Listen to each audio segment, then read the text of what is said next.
président de Rêve Guadeloupe, notre candidat aux élections municipales et communautaires de 2020, celui que nous avons choisi ensemble, celui que nous avons désigné pour porter les hautes valeurs sociétales, sociales, mais aussi économiques et environnementales pour une Pointe-à-Pitre renouvelée. Il est clair qu'on doit aussi parler de renouvellement à Pointe-à-Pitre. Je n'ai pas la chance d'être né avant l'ère Bambou. Je pense que je suis comme beaucoup de Pointois à avoir vécu qu'une seule chose et donc n'avoir pas vécu autre chose que la beauté que représentent les autres villes qui sont autour de la Guadeloupe.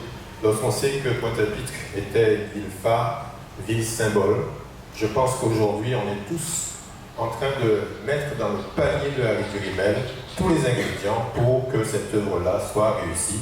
Président, tu as la parole. Merci. Merci. Merci Henri. Merci à Alizé TV et à Nouvelle Semaine d'avoir répondu à notre invitation. Salut Jacques, salut Robert, salut Miguel. Merci d'être là. Les vœux que nous avons à présenter ce matin sont en double détente. D'une part, adressés directement à vous, médias. Vous remercier de présenter votre micro, vos caméras tout au long de l'année à l'occasion de nos diverses manifestations et véhiculant les messages que nous avons eu l'occasion d'émettre. Directement adressé à vous et à vos collègues qui ne sont pas là, que vous puissiez leur dire que Oxygène 2020 que nous composons, nous le rêve et nous, ceux des élus du RND qui sont à nos côtés, et les autres élus de la société civile qui composent cette minorité municipale avec nous. Donc merci pour ce que vous faites et nous comptons sur vous pour continuer à être ce pouvoir qu'est la presse, puisque on a tendance à croire que la presse est au service d'un camp ou d'un clan ou d'un individu. La presse est un pouvoir aussi qui est au service de la population, du pays, de la planète, puisque grâce à la presse, on sait en temps réel ce qui se passe en Iran, au Japon, au Liban et dans la Caraïbe et ailleurs. Donc à vous, j'entends vous souhaiter la bonne année. Bonne année, une année de santé, déjà, de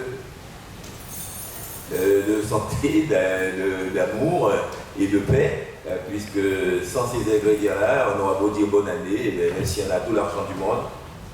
Mais j'ai pas vu France Antilles, excusez-moi. Qui représente France Antilles? Ici. Je n'ai pas vu, on me signalait que j'avais oublié France Antilles, pardonnez-moi.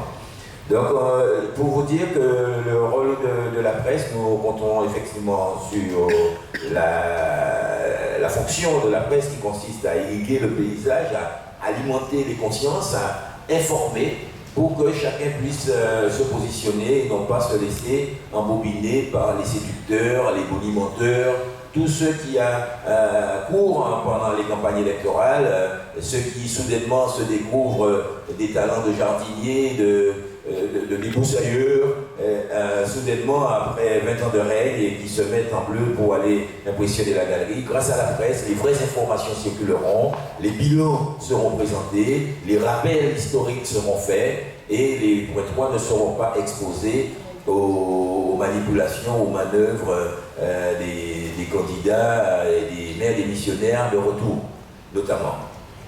Donc, meilleurs vœux à vous les médias, mais aussi que grâce à vous, que nous puissions présenter nos vœux à la population guadeloupéenne et aux Pointois tout particulièrement, que vous fassiez savoir aux Pointois que leur message, leur appel, leur attente, leur appel au rassemblement, ont été entendus par nous, élus de la minorité. Nous ne sommes pas restés sourds et tout au long du mandat, nous avons conjugué nos efforts pour pouvoir faire entendre raison à une municipalité en déroute, puisqu'on n'a jamais perçu la réalité de débat constructif dans ce conseil municipal. Ce sont des fonctionnaires qui présentent des projets de délibération et qui après sont soumis au vote qui est acquis d'office de la part de ceux de la majorité, puisqu'on ne leur demande même pas s'ils sont pour. Ils se contentent de vérifier nos positions en demandant qui c'est qui s'abstient, qui c'est qui est contre, et après c'est considéré comme voté. Alors, le débat au sein du conseil municipal, il n'existait que parce que nous voulions bien mettre notre grain de sel, c'est parce que nous avons toujours renoncé à la résignation, puisque donc on pourrait dire que bon, comme c'est acquis d'avance qui sont majoritaires, on pourrait se résigner et ne rien dire, mais on n'a jamais manqué de faire entendre nos observations, de faire entendre nos commentaires, nos critiques, lorsque nous avions le sentiment que les délibérations qui nous étaient soumises ne correspondaient pas à l'intérêt général, ne correspondaient pas aux recommandations, notamment de la Chambre régionale des comptes, puisque si on avait suivi les recommandations de la Chambre régionale des comptes, on n'en serait pas aujourd'hui à plus de 80 millions de déficit. Donc, meilleur vœu à la population pointoise, qu'elle ne perde pas espoir. Nous avons entendu son appel à l'union, son appel au rassemblement, mais nous ne l'avons pas interprété comme étant un appel à une union d'appareils. Si c'était que ça, il n'y aurait jamais d'union. Si on s'était contenté de rechercher une alliance avec GUSR, PS, UMP, LPR, LREM et autres, on en serait encore au balbutiement. Mais nous avons bien compris et que la population attendait un rassemblement non pas d'appareils, mais un rassemblement, comme le dit si bien mon ami Henri, un rassemblement de talents, un rassemblement d'expérience, de savoir-faire, des originalités, des citoyens actifs et passifs, des professions, des générations, des probités, des artistes, des sportifs, des chefs d'entreprise, un rassemblement des gens, des citoyens de tous bords, et c'est ça qui contient le terme rassemblement. Faire que des personnes qui ont des convictions différentes, des idéaux différents, des idéologies différentes, puissent se sentir concernées par un objectif commun qui est celui de redresser cette ville, de la redynamiser, de la fleurir, de la nettoyer, de la faire revivre et être encore une fois la pointe en pointe. Donc cette union-là ne peut être l'œuvre d'appareil, ça ne peut être l'addition d'ambitions individuelles, ça ne peut être qu'un éveil citoyen, un éveil en monde double, que nous mettons ensemble pour dire qu'on va nettoyer cette ville. Et cette union des gens, des peuples, des citoyens est d'autant plus indispensable que la ville a été pillée de ses ressources, que la ville est en faillite aujourd'hui. Et ce n'est pas juste pour être critique. La faillite, si c'était une entreprise privée qui avait un déficit qui représente 2 fois ses ressources, eh bien son président, son gérant serait déclaré failli.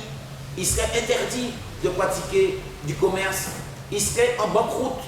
Et ce n'est pas le juge commissaire ici présent, notre ami François Péléculier, qui est président de l'association des commerçants et des services de la ville, qui me démentira, puisque Pointe-à-Pitre a 45 millions de recettes de fonctionnement et son déficit aujourd'hui à 81 millions, c'est pratiquement 200% des recettes de fonctionnement. Si c'est en matière privée, le dirigeant est en prison. Et ce n'est pas parce que la personne qui a commis ces graves dérives n'est pas à la tête d'une entreprise privée, ce n'est pas parce que cette personne gère notre argent qu'on doit considérer que ce n'est pas grave. Lorsqu'on vous braque chez vous, c'est toujours plus grave que lorsqu'on a braqué le voisin. Donc ne me dites pas que si votre ville est en faillite, que c'est pas grave, le gars il est sympa, on va pas regarder ça. Vous va cool mon vieux, qui a fait un déficit, on va pas aller là, déficit, nous va payer un pot, qui déficit est ça. Non, je veux que vous puissiez le faire savoir aux citoyens, même ceux qui sont non contribuables, ceux qui ne payent pas d'impôts, il faut qu'ils sachent que l'appauvrissement de la ville affecte leur vie au quotidien, puisque comme nous ne pouvons pas payer les factures à la société S6P, cette société a arrêté de s'occuper de l'éclairage de la ville. Cette société qui nous avait promis une ville lumière contre le paiement de 35 millions d'euros, et bien aujourd'hui à 23 millions, elle jette l'éponge. Cette société S6P nous demande, tant pis s'il vous plaît, résiliez mon marché, je ne veux plus travailler pour vous, laissez-moi partir, que nous demande cette société. Et on nous a présenté au conseil municipal un projet de délibération qui prévoit la résiliation du marché, mais il y a une clause dans de ce fameux avenant, on l'a appelé avenant de modification, pour dissimuler la rupture du contrat. Dans cet avenant, une clause prévoit que la ville s'engage à n'entamer aucun procès contre 6SP, une clause à la Générale des Eaux. Une clause comme celle que la Générale des Eaux a fait signer par tous les maires de la ville, de la Guadeloupe, s'engageant à ne pas poursuivre la Générale des Eaux pour quel problème qui surviendrait sur le réseau après la résiliation du marché. Donc, nous, opposition, nous, minorités ici présentes, grâce à nous, grâce à nous, nous avons empêché une sorte de sauf-conduit qu'on allait donner à la société S6P pour qu'elle quitte notre pays sans rendre compte, sans rendre gorge. Eh bien, voilà une occasion où la minorité a été entendue. Et j'ai même dit au maire, au nouveau maire en place, que Madame le maire, ça c'est un changement. Puisque l'ancien maire, démissionnaire, lorsque nous avions fini de parler, il disait on passe au point suivant de l'ordre du jour. Il m'est arrivé de lui dire, mais Jacques, on n'a pas parlé à un mur, on t'a laissé la parole et tu passes au sujet suivant. Alors t'es un mur, alors on a parlé à quelqu'un qui n'entend pas. Au fait semblant, nous avons entendu, réagi. Et il arrivait qu'il tente de faire un petit ralenti dans son déroulé d'ordre du jour pour faire mine de nous avoir entendus. Mais la minorité n'a pas été complice. Quand j'entends dire que la minorité n'a rien fait, que devrions-nous faire? Certains sont allés loin. Certains, comme Alain, comme Madly, Alberta, Georges et Tania, ont même tenté de travailler avec eux en faisant alliance avec eux. Mais ils en ont été extirpés, ils ont été rejetés comme un greffon qui ne prend pas, puisque le corps de réception n'est pas réceptif à ce qu'ils veulent apporter comme contribution saine à la gestion de la ville, et ils sont sortis. Donc nous avons tout essayé. Nous avons tout essayé jusqu'au compromis, au consensus, mais lorsque ça allait basculer dans la compromission, eh bien, ils sont sortis volontiers, et ensemble, nous avons tenté de donner une orientation positive à la gestion municipale. Alors nous ne sommes pas là pour gémir, critiquer et dire que tout va mal, que Pointe-à-Pitre va couler, mais nous ne pouvons faire l'économie du bilan qui va dessiner le projet que nous avons pour la ville, puisqu'on a à faire face à un déclin financier, on a à faire face à un déclin environnemental, on a à faire face à un déclin de la démocratie. Alors comment allons-nous nous prendre, puisque ce n'est pas là pour présenter le programme, mais un message de vœu doit pouvoir laisser entrevoir qu'est-ce que nous proposons pour que cette année soit plus belle. Et bien pour que 2020 soit une année plus belle, nous avons déjà arrêté l'hémorragie. Quand les gens nous demandent, mais 80 millions de déficit, qu'est-ce qu'il fait? Nous leur disons, alors faut-il continuer? Faut-il laisser filer, puisque chaque année c'est 2 à 4 millions de plus depuis de déficit. On était à 56 millions il y a 4 ans. Aujourd'hui, on est à 81 millions. Donc, ce qui va être salutaire pour la ville, c'est déjà l'arrêt de l'hémorragie. Et notre